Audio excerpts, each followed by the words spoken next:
Some ancient texts speak of sky gods who wielded fiery arrows that could level cities in an instant.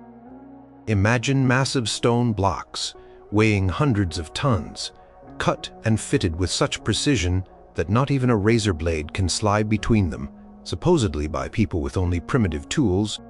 Could it be that some of our earliest ancestors learned about the cosmos from visitors who had actually journeyed through it? There are stories from cultures worldwide about beings who descended from the heavens to teach humanity, sometimes described as shining, sometimes as scaled, but always as possessing incredible wisdom. Number 8. The gear masters who left behind a cosmic clock. Imagine finding an ancient device, something so complex, it feels like it dropped out of a different time. That's what happened in 1901, when divers discovered the Antikythera mechanism off the coast of a Greek island. This thing is wild. It's a bronze clockwork-like contraption, about the size of a shoebox, filled with at least 30 intricate gears. For a long time, nobody could quite figure out what it was for. Scientists have X-rayed it and studied it for decades. They now believe it was an astronomical calculator. It could predict the positions of the sun, moon, and possibly some planets. It could even tell you when eclipses were likely to happen and track the 4-year cycle of the Olympic Games. Think about that. This device was made around 200 to 100 BC. That's over 2,000 years ago. The level of gear technology seen in it wasn't seen again in Europe for another 1,000 years. Maybe more. So, where did this sudden burst of super-advanced mechanical knowledge come from? Ancient Greece was smart, no doubt. Archimedes, a famous inventor, lived around that time. Some say he might have designed something like it. The Antikythera mechanism is so far beyond other known technologies of its era. It's like finding a smartphone in a medieval castle. What if the knowledge to build such a device wasn't entirely homegrown? Consider a civilization that understood mechanics and astronomy far beyond what was common on Earth at the time. Perhaps visitors who were masters of precision engineering. Maybe they didn't build it themselves, but shared some key principles, or left behind a simpler model that inspired Greek thinkers. Think about other out-of-place artifacts, or uparts, as some call them. These are objects found in archaeological sites that seem technologically advanced for their time. There are tales of ancient Indian texts, like the Vaimanika Shastra, describing flying machines or vimanas in great detail, even discussing propulsion systems and pilot clothing. While the text itself is thought to be more modern by many scholars, the legends it draws from are ancient. Could there have been a group of extraterrestrial engineers, perhaps fascinated by clockwork and celestial mechanics? Maybe they visited, observed, and perhaps, just perhaps, left a few blueprints or even a faulty device behind. A civilization that saw the universe as a giant, intricate machine and loved to build smaller versions to understand it. These wouldn't be conquerors or gods demanding worship, but more like cosmic tinkerers, happy to share a bit of their know-how or accidentally drop a piece of their tukatue. The Antikythera mechanism sits there, a silent testament to an incredible leap in ancient ingenuity, making us wonder about its true origins. Number 7. The Silent Watchers from Beyond Time. This one is a bit different. We're not talking about aliens landing in flashy ships or building pyramids. Imagine beings so advanced, so powerful, they could be all around us, or could have visited Earth, and we'd barely even know it. Think of a Kardashev-scale type, the third civilization.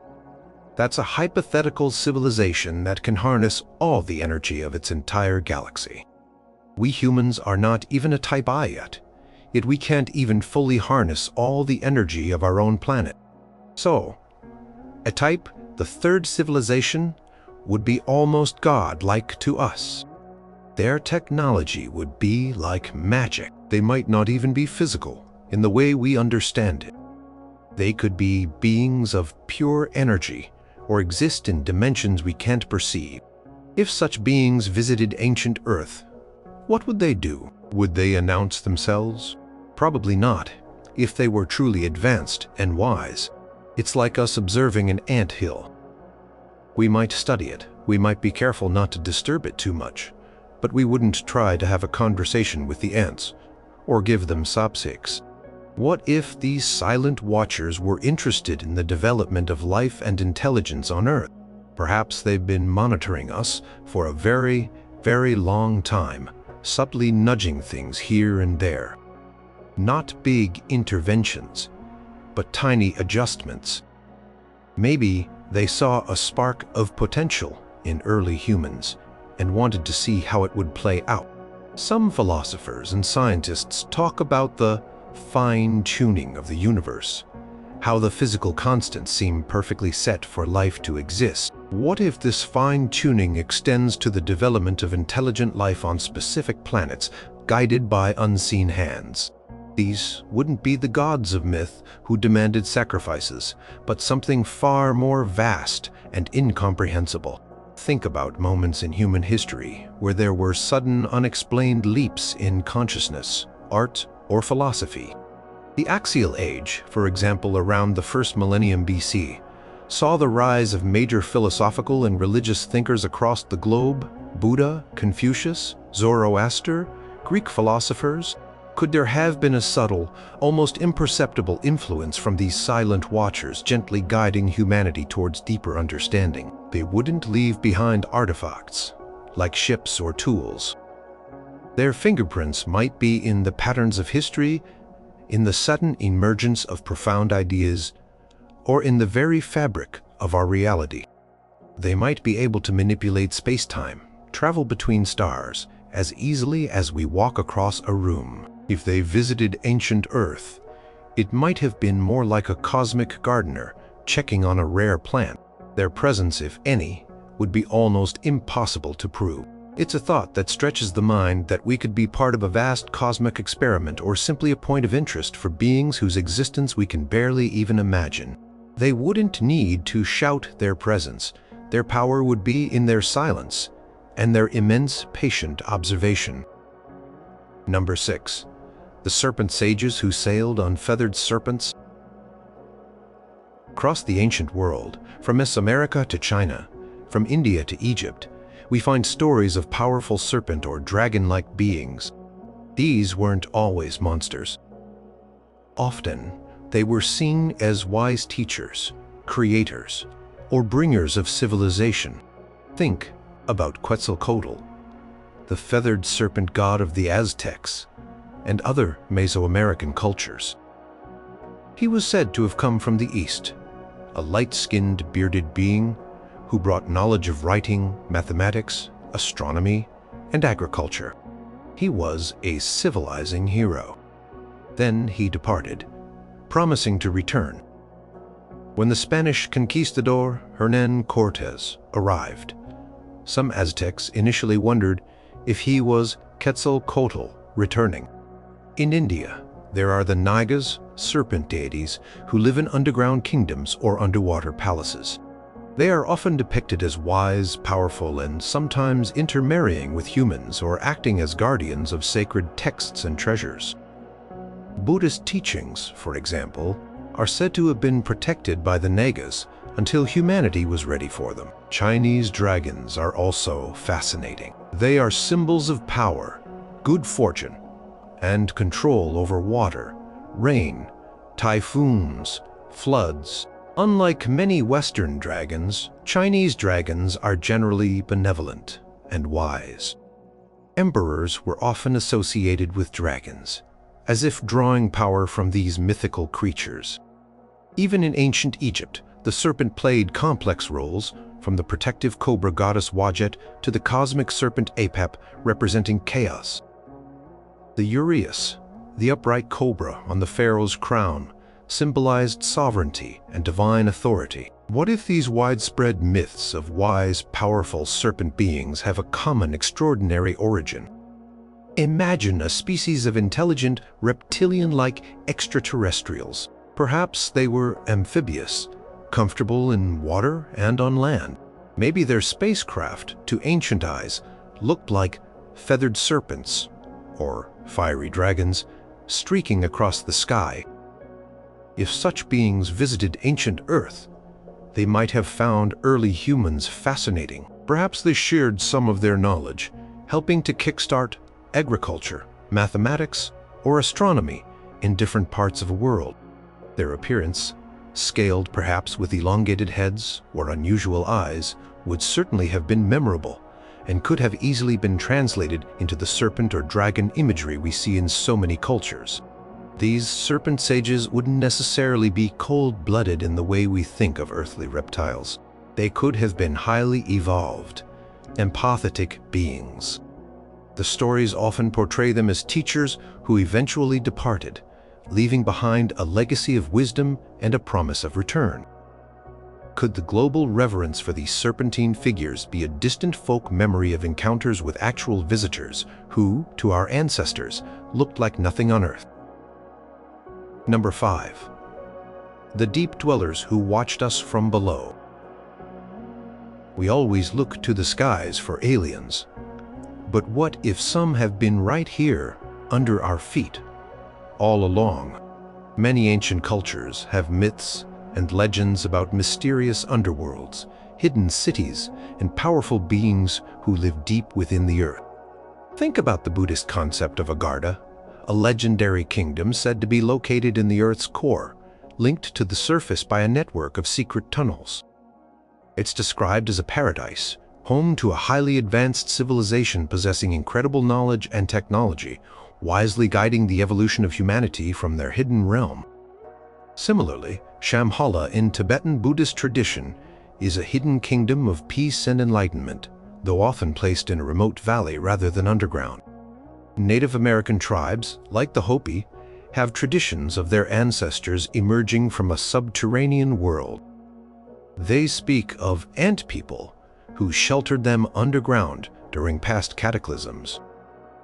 In Irish folklore, the Tuatha De Danann, a race of supernatural beings with advanced skills, were said to have retreated into seeds or fairy mounds, which were considered entrances to another world beneath the surface. Throughout history, there have been reports and discoveries of vast, unexplained tunnel systems and underground cavities. The Derinkuyu underground city in Turkey, for example, could house up to 20,000 people along with their livestock and food stores. It's an incredible feat of engineering, with multiple levels, ventilation shafts, wells, and defensive measures. While archaeologists have explanations for its construction, imagine if the idea or some of the initial engineering was inspired by something even older or by beings who preferred to live away from the surface.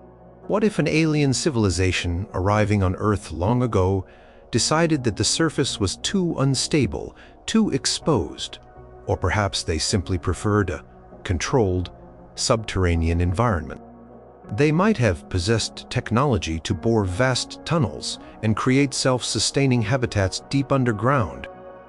From these hidden bases, they could have observed the development of surface life, including early humans, without direct interference. Perhaps occasionally, they made contact, leading to the legends of wise beings from below. Or maybe their activities like drilling or using advanced energy sources caused strange lights or sounds that were interpreted by surface dwellers in mystical ways. These deep dwellers wouldn't be interested in conquest, but perhaps in study, or maybe Earth was just a convenient outpost for them, and living underground offered protection from cosmic radiation or other celestial threats. The idea of a hidden world beneath our feet is captivating. Taps into that feeling that there's always more to discover, that the Earth itself holds secrets. If advanced beings did choose to make their home deep within our planet, they could have watched the rise and fall of human civilizations for millennia, remaining an unseen, silent presence, their existence only hinted at in the persistent, global folklore of hidden underworld. Number 4. The ethereal librarians of light. Imagine beings not made of flesh and blood as we know it, but perhaps of pure energy or light. Beings who could appear and disappear, communicate telepathically, and possess knowledge far beyond our comprehension. Many ancient cultures describe encounters with shining, radiant figures often associated with gods, angels, or spirits who brought profound wisdom or warnings. Think about the descriptions of angels in various religious texts, often appearing as beings of intense light, sometimes with wings, which could be a misinterpretation of technology or an aura, delivering messages or guidance. In Hinduism, devas are often depicted as luminous beings. The Zoroastrian Amasya Spentas are divine emanations of Ahura Mazda, sometimes described in radiant terms. These weren't always about religion. Consider sudden bursts of knowledge in ancient history. How did ancient civilizations like the Sumerians, Egyptians, or the Indus Valley people develop sophisticated mathematics, astronomy, agriculture, and complex social structures seemingly out of nowhere? While human ingenuity is incredible, some of these leaps seem almost too rapid, too complete. What if there was a guiding influence, a sort of cosmic library or university staffed by these ethereal librarians? Perhaps these beings, existing on a different plane or in a non-corporeal form, could interact with receptive human minds, subtly planting seeds of knowledge, inspiring inventions, or guiding philosophical thought. They wouldn't need spaceships in the traditional sense. They might be able to traverse space or dimensions through means we can't even imagine. Their purpose might not be to control or rule, but simply to preserve and disseminate knowledge across the cosmos, like intergalactic scholars. Earth, with its burgeoning intelligent life, might have been a planet of interest, a student ready for certain lessons. These lessons wouldn't be forced. They would be offered perhaps through dreams, visions, or direct but fleeting encounters with chosen individuals, shamans, priests, early scientists, or thinkers. The technology of such beings would be indistinguishable from what we'd call spiritual or supernatural phenomena. They might be able to manipulate energy fields, project thoughts, or even influence probability in subtle ways to guide events. Their legacy wouldn't be in physical artifacts, but in the ideas themselves, the Pythagorean theorem, the concept of zero, advanced astronomical observations, or ethical codes that shaped civilizations. These librarians of light would be almost impossible to detect by conventional means. Their interactions would be personal jed for the individuals they contacted, and the knowledge they shared would then spread through human culture. The stories of shining beings, of sudden enlightenment, of sacred knowledge given from on high, could be echoes of these encounters. They would be the quiet catalysts of intellectual and spiritual growth, their only goal the expansion of understanding. Number 3. The cosmic gardeners who tinkered with our DNA. This is a big one, and it touches on some of the oldest stories of creation. Many ancient mythologies, particularly from Mesopotamia, describe gods who created humans, often to serve them. The Sumerian epic, the Enuma Elish, and other texts tell of gods, the Anunnaki, those who from heaven to earth came, fashioning humanity from clay, sometimes mixed with the blood of a god. Zecharia Sitchin, a controversial author, translated Sumerian cuneiform tablets and proposed that the Anunnaki were extraterrestrials from a planet called Sibiru. According to his interpretations, these beings came to Earth hundreds of thousands of years ago to mine gold, which they needed to repair their own planet's atmosphere. Finding the labor too taxing, they decided to genetically engineer a worker race by modifying the DNA of existing hominids, like Homo erectus, adding some of their own genetic material. This, Sitchin suggested, is how Homo sapiens, modern humans, came to be. Now, Mainstream science has a clear theory of human evolution through natural selection. But there are still some puzzling aspects. The relatively rapid increase in brain size in our ancestors, the missing link that isn't quite fully bridged, and certain genetic anomalies. Some people look at the Sumerian king lists, which describe rulers who lived for tens of thousands of years before a great flood, and then shorter lifespans afterwards, as possible evidence of these long-lived alien creators. Imagine a highly advanced civilization, masters of genetics and biotechnology. They arrive on a promising planet like Earth, rich in resources they need. They find primitive life, perhaps even early hominids. Instead of bringing their own workforce across vast interstellar distances or doing the hard labor themselves, they decide to uplift a local species. They could have experimented, created different prototypes, until they achieved a being intelligent enough to understand instructions and perform complex tasks, but still subservient. This isn't necessarily a story of benevolent creators. In the Sumerian tales, humans were created as slaves to toil in mines and fields for their divine masters.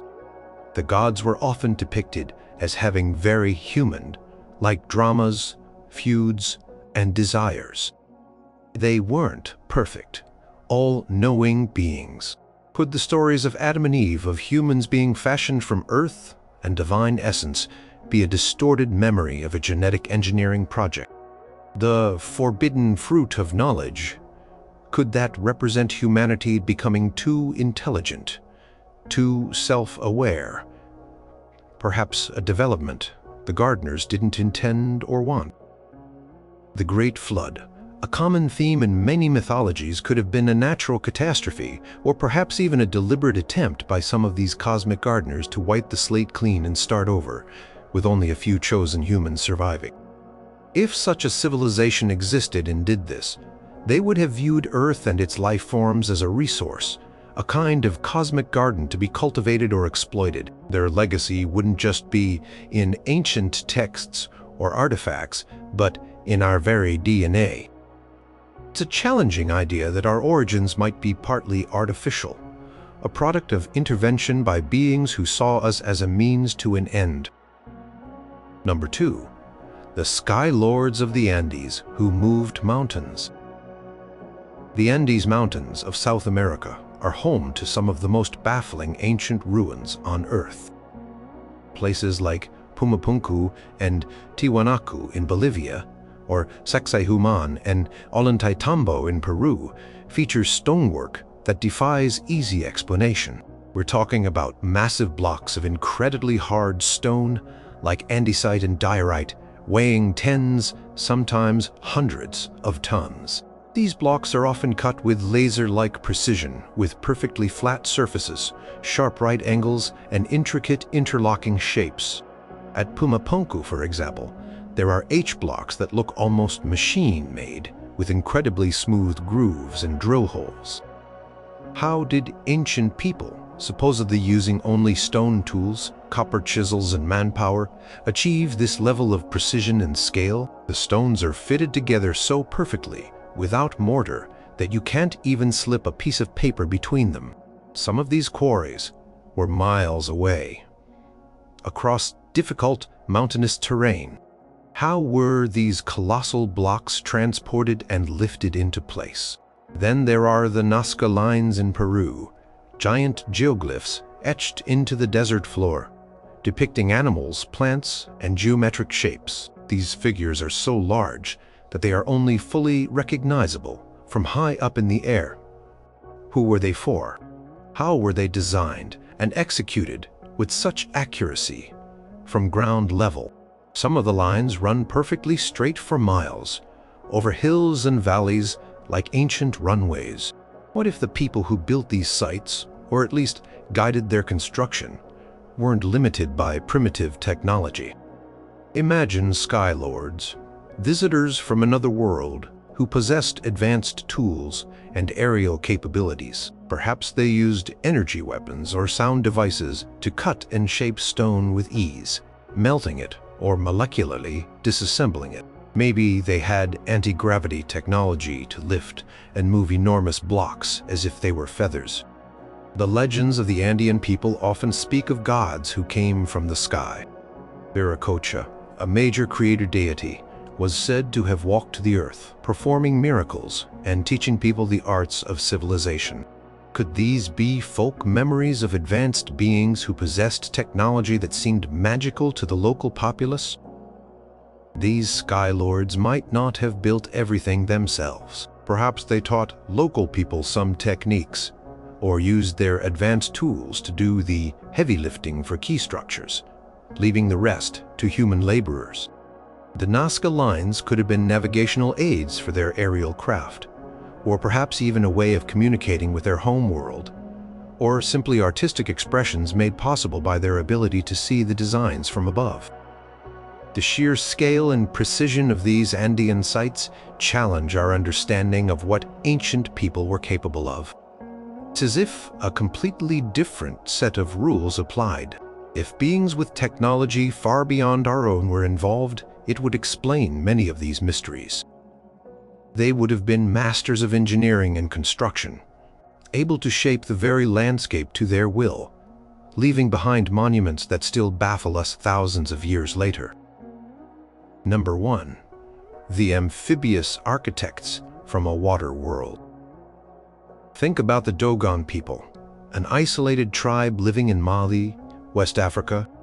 In the 1930s and 40s, French anthropologists Marcel Griaule, Germain Dieterlen studied their complex belief system and recorded something astonishing.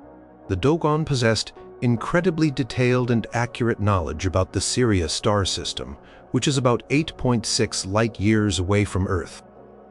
The Dogon knew about Sirius B, the companion star to Sirius, the brightest star in our night sky.